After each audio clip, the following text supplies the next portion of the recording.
해리스 부통령이 낙태권과 중동 문제에 있어 바이든 대통령과 조금 다른 입장을 보이며 차별화를 꾀하는 모습입니다.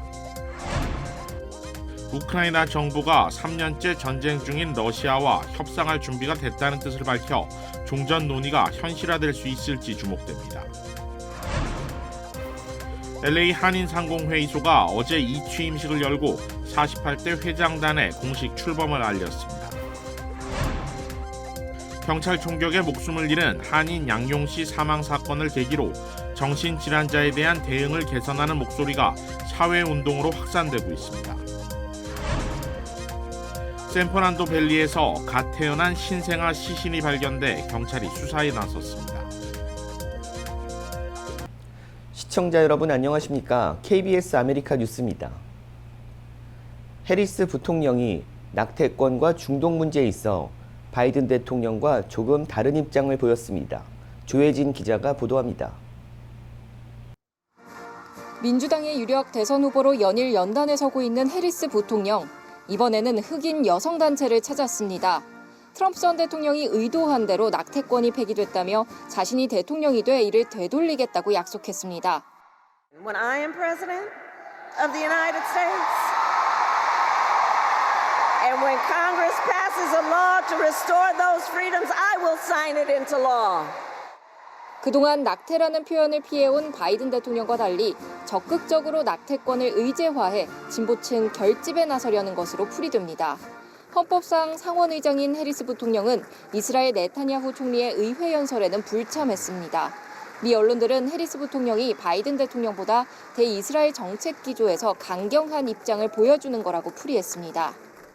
전날 백악관에 복귀한 바이든 대통령은 곧 대국민 연설에 나섭니다. 백악관은 대통령이 자신의 후보 사퇴 배경과 앞으로의 계획을 밝힐 것이라고 설명했습니다. 그러면서 임기 말 누수 현상, 즉 레임덕 우려에는 강하게 반박했습니다. He's going to run through the finish line. No concerns about being a lame duck. We don't see ourselves as a lame duck president at all. 트럼프 전 대통령 역시 비슷한 시각 경합주 노스캐롤라이나에서 유세에 나섭니다. CNN 방송에 따르면 피격 이후 트럼프 전 대통령의 호감도는 2020년 이후 가장 높은 43%로 조사됐습니다. 다만 해리스 부통령과 양자 대결에서는 불과 3%포인트 앞서고 있습니다. 앞선 여론조사에서의 바이든 대통령과 격차보다 오히려 줄었습니다. 아직까지 뚜렷하게 승기를 잡은 쪽은 없는 가운데 한 여론조사에서는 10명 중 4명 이상이 해리스 부통령의 등판으로 민주당이 대선에서 이길 가능성이 높아졌다고 답했습니다. 워싱턴에서 KBS 뉴스 조혜진입니다. 우크라이나 정부와 러시아가 협상 준비가 돼 있다는 뜻을 밝혀 종전 논의가 현실화될지 주목되고 있습니다. 안다영 기자입니다. 중국을 방문한 드미트로 쿨레바 우크라이나 외무장관이 왕이 중국 외교부장과 만난 자리에서 러시아와 대화와 협상을 원하고 준비 중이라고 말했습니다. 쿨레바 장관은 그러면서 협상은 이성적이고 실질적 의의가 있어야 하고 목적은 공정하고 항구적인 평화의 실현에 있다고 말했습니다. 앞서 지난 15일 젤렌스키 우크라이나 대통령은 종전 논의를 위한 평화회의에 러시아 대표단을 초청하겠다는 뜻을 밝힌 바 있습니다. 우크라이나 전쟁 발발 후 처음으로 러시아와의 직접 협상 가능성을 열어놓은 것으로 쿨레바 장관의 언급은 그 연장선상으로 풀이됩니다. 이와 관련해 왕이 외교부장은 최근 우크라이나와 러시아 양쪽이 서로 협상을 원한다는 신호를 보냈다며 조건과 시기가 무르익지 않았지만 평화에 도움이 되는 모든 노력을 지지한다고 밝혔습니다. 虽然条件时机还不成熟，但我们支持一切有助于和平的努力，愿意继续为停火止战、恢复和谈发挥建设性作用。 러시아 크렘린궁은 우크라이나 외무장관의 언급에 대해 자신들의 입장과 일치한다는 원론적 반응을 보였습니다. 또 러시아 측은 결코 협상을 거부한 적이 없다며 자세한 내용을 더 파악해야 한다고 덧붙였습니다.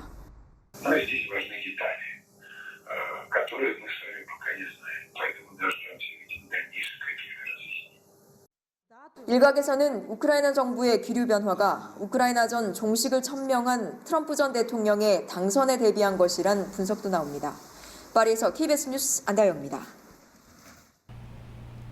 LA 한인상공회의소가 어제 48대 회장단 이취임식을 갖고 한인 경제를 살리기 위해 앞장서겠다고 밝혔습니다. 이우수 기자가 취재했습니다. 어제 오후 5시 태글리안 컴플렉스에 한인 상공인들이 속속 도착하기 시작했습니다. 제48대 LA 한인상공회의소 회장단 이취임식을 축하하기 위해 오랜만에 한자리에 모인 겁니다. 이날 행사에 참석한 400여 명의 한인상공인들은 경제적으로 어려운 시기를 돌파하기 위해 힘을 합칠 것을 다짐했습니다. 이취임식은 개막 공연을 통해 본행사 시작을 알렸고 강일한 전 회장의 개회사가 첫 순서를 장식했습니다. LA 총영사관 김영환 총영사, LA시 헤더허트 시의원, 플러튼시 프레드정 시장 권한대행 등 주요 인사들의 축사가 이어진 뒤에는 신임 회장단 선서가 이뤄졌는데 선서를 마친 신임 회장단은 한인 상공인들이 어려운 경제 상황을 돌파할 수 있는 방안을 모색할 것이라고 밝혔습니다. 소상공인들이 가지고 있는 민원을 시정부에 전달해 원활한 업무가 진행될 수 있도록 지원하는 것도 신임 회장단의 목표입니다. LA시티에 그 핫라인을 연결을 해서 우리 소상인들이 갖고 있는 어떤 문제점을 민원 처리를 잘 해주려고 노력을 하고 있고요. 시에다가 부탁을 하거나 아니면 경찰서에다 부탁하기 힘들 적에 그럴 적에 상공회의소로 연락을 하면은 저희가 연락을 하면은 그래도 시하고 연락이 잘 되거든요. 한인 단체들 간 화합을 통해 시너지 효과를 기대하고 있다는 메시지도 전달됐습니다. 타 단체 간의 화합을 통해서 우리 교민들의 각 단체들의 그 분산된 모습이 아닌 하나된 모습을 저희가 보여주려고 노력하고 있습니다.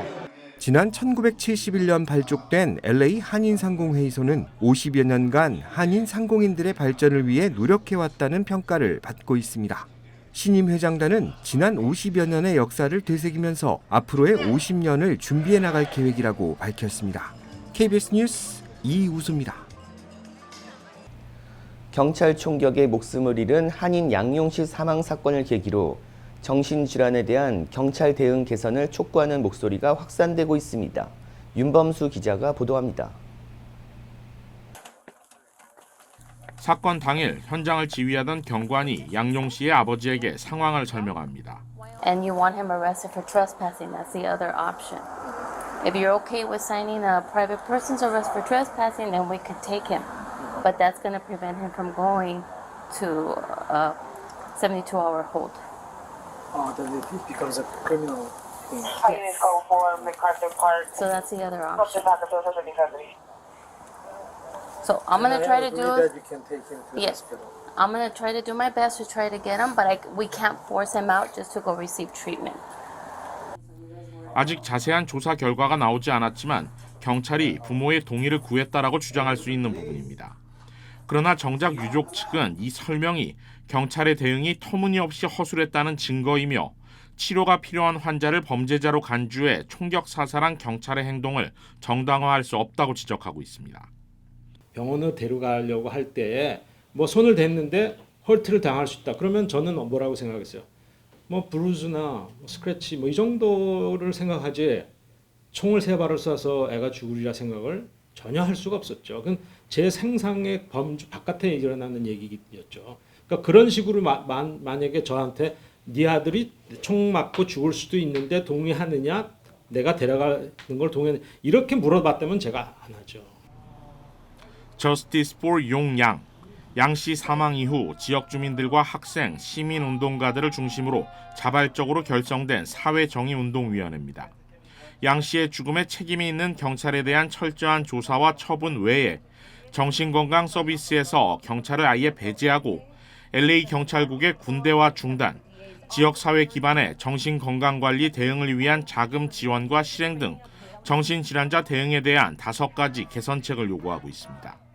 The Justice for Young Movement, Social Movement, 그걸 되게 크게 생각해요. 중요한 거다고. 그러니까 이게 아시아 사람들이 미국 역사에서 처음으로 나와서 같이 흑인 사람, 히스패닉 사람, 토종 사람하고 같이 손잡고 우리가 Social Movement, Social Justice를 원한다니까 너무 좋아해요. Black Lives Matter, 그 endorse 해줬고, Nation of Islam도 endorse 해줬고. 양용정의위원회는 오는 토요일 오후 4시부터 6시까지 한인타운에서 이번 경찰 총격 사살의 진상을 밝히고 정신질환자의 대응책 개선을 촉구하는 3번째 집회를 개최합니다. 10지구 한인시의원 후보인 그레이스 유 변호사와 한인타운 노동연대 키와 타 커뮤니티 단체들까지 이번 사회운동에 동참하고 있으며 많은 한인들의 참여도 당부하고 있습니다. KBS 뉴스 윤범수입니다. 샌퍼란도 밸리에서 갓 태어난 신생아 시신이 발견돼 경찰이 수사에 나섰습니다. LA 경찰국에 따르면 오늘 우드랜드 힐스 메디컬 센터에 출산을 했거나 유산한 것으로 보이는 20대 초반 여성이 병원을 찾아왔다는 신고가 접수됐습니다. 출산 흔적은 있지만 신생아와 동행하지 않아 이를 이상하게 여긴 메디컬 센터가 경찰에 신고한 것입니다. 경찰은 우드랜드 힐스 인근 주택가 쓰레기통에서 신생아 시신을 발견했는데 신생아가 임신 기간을 모두 채우지 못하고 예정보다 일찍 태어났을 가능성이 높다며 사망 원인은 확인 중이라고 밝혔습니다. 산모는 구금 없이 경찰 조사에 적극 임하고 있는 것으로 알려진 가운데 LA 경찰국 아동학대팀은 이번 사건을 살인으로 간주하고 수사를 진행하고 있습니다. 팰리세이드 팍 한인 경찰이 가중폭행 및 아동학대 혐의로 검찰에 체포됐습니다. KBTV 전상희 기자가 보도합니다. 검찰에 따르면 사우스 해켄색에 거주하는 42세 데이비드 전은 2019년부터 2023년까지 수년 동안 여러 차례 여성을 위협하고 폭행했으며 이 과정에서 아동학대 혐의도 드러났습니다. 전 씨는 2019년부터 2023년 사이에 18건의 혐의를 받고 있습니다. 전 씨는 2급 가중폭행 5건, 3급 가중폭행 1건, 4급 가중폭행 1건 등의 혐의를 받고 있습니다. 가중폭행 혐의에는 피해자에게 총기를 겨누고 목을 졸라 피해자의 목에 멍자국을 남기는 행위가 포함됩니다. 전 씨는 보석금 없이 버겐 카운티 교도소에 수감돼 있으며 재판 전 구금 심리는 케빈 퍼빈 판사 주도로 7월 26일 열릴 예정입니다. 전 씨는 지난해 8월 2건의 단순 폭행 혐의로 기소된 후 자치구로부터 행정휴직 처분을 받았고 최근 체포되기 전 경찰서 자치구청에서 전화를 받는 행정직에 근무하고 있었습니다. 앞서 전 씨는 버겐 카운티를 상대로 소송을 제기했지만 소송은 올해 1월 혐의가 기각돼 1월 31일 말소됐습니다. 전 씨는 지난 5월 자신의 아내와 리치필드 경찰인 아내의 전 남편과 관련해 2018년부터 시작된 일련의 문제로 인해 보복을 당했다고 주장하며 자치구와 경찰서장을 상대로 소송을 제기했습니다. 소송에 따르면 전 씨는 2018년부터 2022년까지 4차례에 걸쳐 내부 고발이 접수됐고 2차례 행정휴직과 직무평가 처분을 받았고 인종차별적 인스타그램 게시물에 태그됐다고 밝혔습니다. 소장에서 전 씨는 자신에 대한 처벌이 리치필드 경찰서에서 근무하는 아내의 전 남편이 연루된 가정폭력이 폭로되고 스스로 내부 고소를 제기한 것에 대한 보복으로 이루어진 것이라고 주장했습니다. 소송 내용은 보복 및 차별, 적대적인 근무 환경 조성, 민족, 인종차별에 따른 승진 실패 등입니다. 전 씨는 2022년 8월 불법행위 통지서, 즉 고소의향서를 제출했고 같은 주에 심리평가를 기다리는 동안 행정휴직을 받았습니다. KBTV 뉴스 전상입니다. 부에나팍의 한 타겟 매장에서 여성의 신체를 불법 촬영한 아시안 남성이 공개 수배됐습니다. 부에나팍 경찰국에 따르면 용의 남성은 지난 19일 오전 10시 30분쯤 타겟에 있는 탈의실 내부에서 옷을 갈아입던 여성을 불법으로 촬영하려 했습니다. 당시 피해자는 옷을 입어보던 중 문 아래에서 누군가 손을 넣어 휴대전화로 촬영하는 것을 보았고 이에 놀라 문을 열자 남성이 즉시 도주했다고 설명했습니다. 용의자는 파란색 소형 SUV를 타고 도주했으며 키는 약 6피트에 200파운드 체격이라고 경찰은 설명했습니다. 경찰은 용의자를 발견하면 부에나팍 경찰국에 연락해줄 것을 당부했습니다. 옐로스톤 국립공원에서 갑자기 화산석이 뒤섞인 물기둥이 솟아올라 관광객들이 크게 놀라는 일이 벌어졌습니다.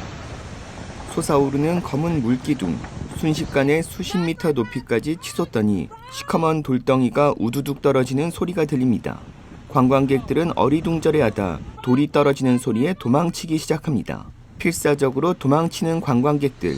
어제 옐로스톤 국립공원 내 파이어풀에서 열수 폭발로 인해 인근 산책로가 떨어진 돌에 파손되기도 했습니다. 관광객 중 돌에 맞은 사람도 있지만 큰 부상은 아닌 것으로 알려졌습니다. 공원 측은 안전상의 이유로 해당 지역을 일시적으로 폐쇄했습니다. 혹등 고래가 물 위로 뛰어올라 작은 배를 뒤집는 모습이 포착됐습니다. 지난 23일 뉴햄프셔주 해상에서 혹등고래 한 마리가 소형 보트를 전복시키는 모습이 카메라에 잡혔습니다. 수면 위로 뛰어오른 고래가 배 뒷부분으로 내리쳐 배를 그대로 뒤집어 버립니다. 배에 타고 있던 2명은 바다에 빠졌지만 다른 배에 구조됐으며 2사람 모두 크게 다치지 않았습니다. 고래도 다치지 않았는데 전문가들은 일반적으로 범고래가 보트를 종종 공격하기도 하지만 혹등고래가 보트를 공격하는 일은 매우 이례적이라고 설명했습니다. 테슬라를 비롯한 대형 기술주들의 실적에 대한 실망으로 나스닥 지수가 급락했습니다. 보도에 박일중 기자입니다. 테슬라의 자동차 판매가 2분기 연속 감소했습니다. 테슬라의 주당 순이익은 1년 전보다 절반 가까이로 줄었습니다. 전체 전기차 판매는 30% 이상 늘었지만 테슬라만 10% 가까이 감소했다는 분석도 나왔습니다. 테슬라 최고 경영자 일론 머스크가 추진했던 로보택시 발표일도 다음 달에서 10월로 2달 더 미뤄졌습니다. 결국 최근 상승세를 보이던 테슬라 주가는 이날 하루 12% 넘게 하락하면서 2020년 9월 이후 최대 낙폭을 기록했습니다. 인공지능 AI 투자에 대한 우려도 커지고 있습니다. 구글과 유튜브의 모회사 알파벳은 2분기 순이익이 30% 이상 늘었다는 보고에도 불구하고 5%가량 하락했습니다. 광고 수익 증가 속도가 떨어졌고 AI 등의 투자에 1년 전보다 90% 이상 늘어난 132억 달러를 쏟아부었지만 아직 실적이 명확하지 않다는 판단 때문입니다. 이런 우려는 다른 종목으로도 확산돼 시장을 이끌었던 대형 기술주 7개가 모두 하락했습니다. 나스닥 지수는 3.6% 넘게 빠지면서 2022년 10월 이후 가장 큰 낙폭을 기록했습니다. S&P 500 지수는 2% 이상, 다우 지수는 1% 넘게 하락하면서 4만 선이 무너졌습니다. 이런 시장의 분위기는 정치적 요인도 배제할 수 없습니다.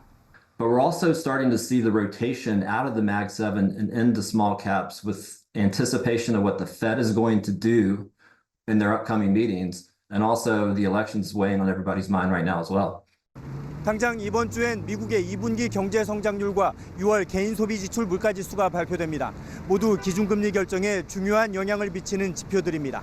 뉴욕에서 KBS 뉴스 박일중입니다. 2030년과 2034년 동계올림픽 개최지로 프랑스 알프스 지방과 미국 유타주 솔트레이크 시티가 각각 선정됐습니다. 국제올림픽위원회 IOC는 오늘 프랑스에서 142차 총회를 열어 두 지역을 2030년, 2034년 동계올림픽 개최지 투표로 가결했습니다. 프랑스 알프스는 유효표 88표 중 84표, 유타주 솔트레이크 시티는 89표 중 83표를 각각 획득했습니다. IOC는 두 나라의 개최지를 확정하면서 각각 다른 조건을 걸었습니다. 먼저 프랑스 정부의 재정 보증이 충족되지 않았다며 알프스 동계올림픽 유치를 조건부로 승인했습니다. 이에 따라 프랑스는 IOC가 정한 기한 내에 동계올림픽 보증 절차를 완료해야 합니다. IOC는 미국에는 정치적인 조건을 내걸었습니다. 미 의회와 법무부, 연방수사국이 세계 도핑 방지 기구의 권위가 약화한다면 개최지 협약을 파기할 수 있다는 조항을 걸었습니다. 미국은 도쿄올림픽 때 중국 수영 선수들이 대회전 도핑 테스트에서 금지 약물 양성 반응이 나왔지만 참가한 사실을 두고 세계 도핑 방지 기구의 은폐 가능성을 집중적으로 따져 IOC가 반격에 나선 것으로 풀이됩니다. 한편 솔트레이크 시티는 2002년에 이어 32년 만에 동계올림픽을 치러 미국에서 동계올림픽이 열리는 것은 이번이 5번째입니다.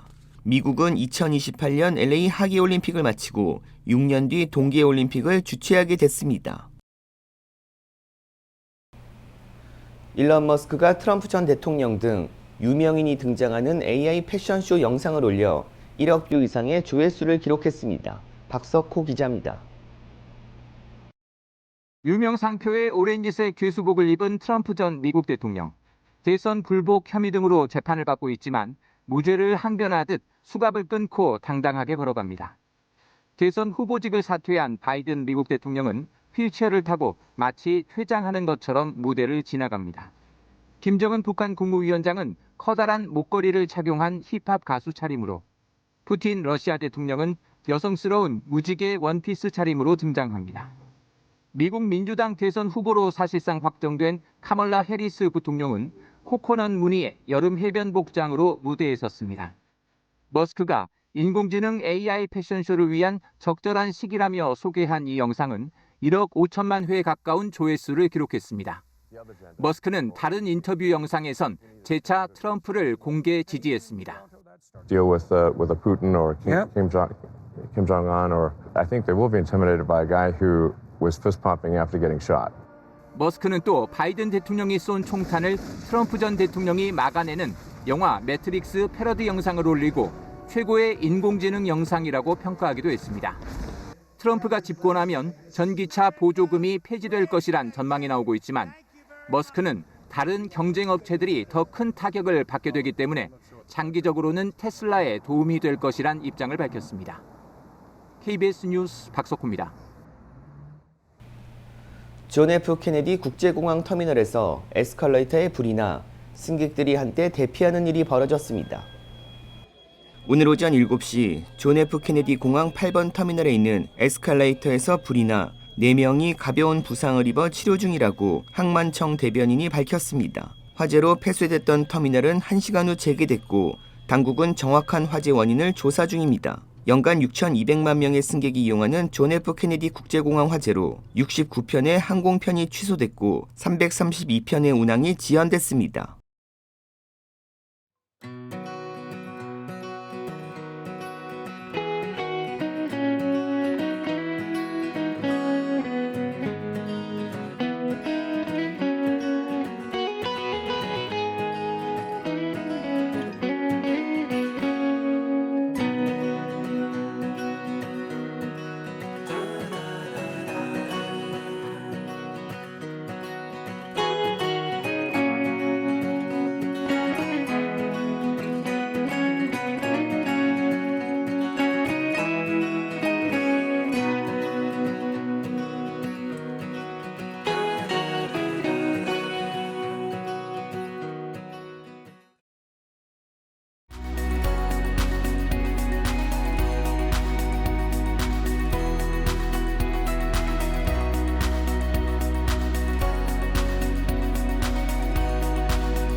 KBS 아메리카 뉴스 마칩니다.